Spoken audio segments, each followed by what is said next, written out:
Le chanteur R. Kelly, dans le collimateur de la justice depuis de nombreuses années, a été reconnu coupable de traite d'êtres humains et de crimes sexuels. Un procès qui risque de faire date dans l'histoire. Plusieurs mois après avoir été reconnu coupable, le tribunal fédéral de Brooklyn vient de prononcer la peine que devra purger le chanteur R. Kelly, connu notamment pour son tube I Believe I Can Fly.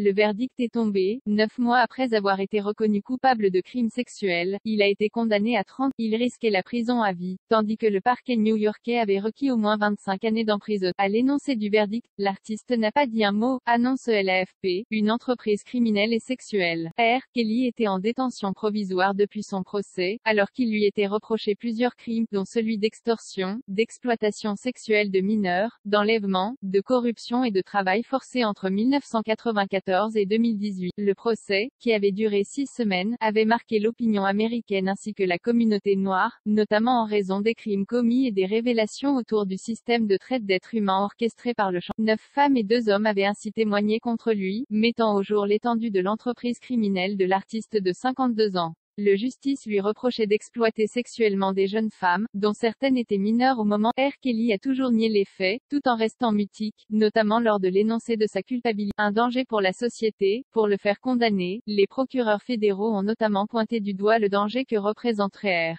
Kelly s'il sortait sans condamnation. C'est un impudent, un manipulateur, dans le contrôle et la coercition, ne montrant aucun signe de remords ou de respect de la. Le tribunal a donc suivi les réquisitions du parquet américain, et a même rehaussé la peine demandée. Lorsqu'il avait été déclaré coupable en septembre dernier, Devereaux Canic, l'une des avocats de l'ancienne star déchue, s'était dit déçu du verdict. Le chanteur aux 100 millions d'albums écoulés dans le monde devrait donc terminer sa vie derrière les barreaux.